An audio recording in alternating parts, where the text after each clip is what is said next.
You know what? I'm not even going to say anything until you watch this. Today we're launching Claude Fable 5, the most capable model we've ever released to the public.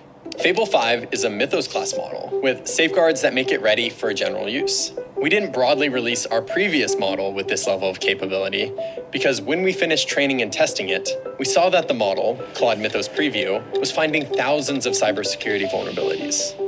A model that can find flaws like that can also be used to exploit them. So instead of releasing it, we handed it to the people who protect the world's critical software. And this is exactly why Project Glasswing was made for. If you don't have any context on it, you can check this video out. Okay, so what's the big deal, right? Let's just look at some stats. 20%-ish improvement, right?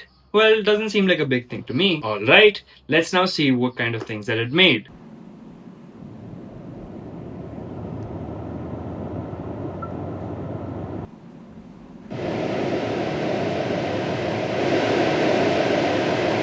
Since we have enough context now, what the actual fuck? You know, I was in some serious exams when I had to encounter what's going on, and turns out Fable 5 is released, and the point since it has been released, I could not get some good sleep. And to be honest, with every single release of a new model, it kind of scares me. Not because of the model and its performance itself, because it's taking away something that software developers used to love doing. Bugs that we used to fix, coding practices that we used to follow, or the things that we used to make that used to give us some dopamine rush has been slowly being stripped away from us, and we need to adapt into a new form of software engineering. I don't have any issues with the adaptability process. Developers have been doing it since the age of dawn, but the issue is the rate at which the new gen developers had to adapt is way more, twice or thrice than what it was before the year 2020. Let me pull up some stats, right? So imagine this. Before 2020, 10% of your practical tooling knowledge became outdated each year.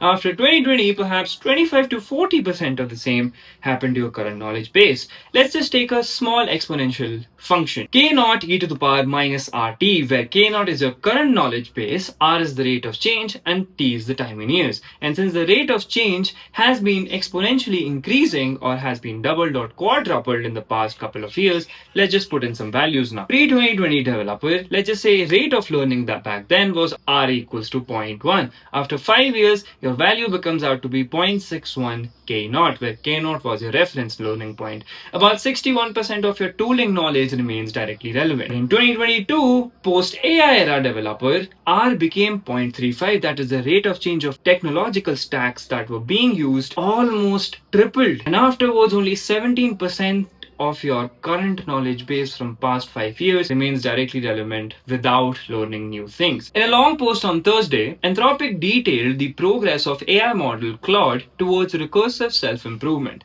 that is, being able to make better and more powerful versions of itself. Recursive self-improvement is a bugbear of AI safety researchers, viewed as the key step for AI to become super intelligent and therefore unleash widespread consequences on humanity. And you know, the West has done some pretty amazing job in depicting what happens when artificial intelligence becomes super intelligent to a point where it realizes it doesn't need any human intervention to become more smart day by day. A recent Twitter post by Primogen says, Claude CEO Dario, upon recognizing a potentially very bad outcome, that is something that we just discussed right now, continued to work towards the goal as fast as he can. And this blog post about Anthropic being worried was just dropped 4 days before Fable 5 was launched. Hypocrisy at its peak. My prediction is within 1 week or so, OpenAI is going to launch something very similar to Mythos. Coming back to Fable for a second, since that's what you came for, it is from the same suit as Mythos, except it has tremendous amount of guardrails.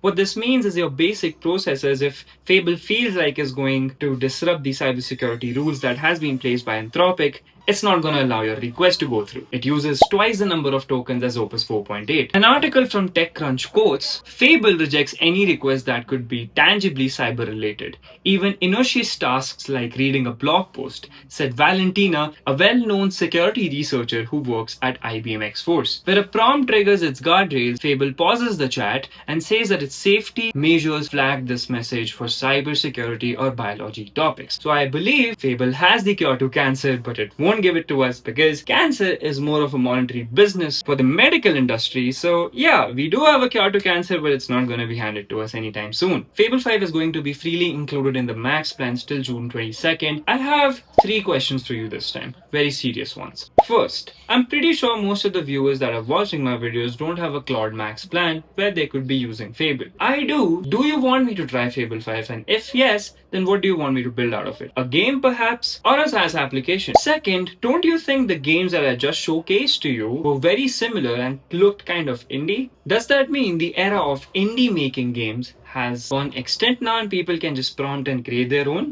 Third, in a world where such powerful models exist, what do you think? Would you be still paying a subscription cost every single month to a company for using their software, or would you pay Fable 5 an initial hefty cost, create your own software out of it, which could be free for you for the rest of your life? What is going to be our new currency? Is it going to be money? I don't think so that will be a viable option in the tech industry anymore. And that will be my time, folks. We should be happy about the advancements that the technology is making today, but not when it comes at the costs of our hope and the economic crisis. And I'll see you in the next one.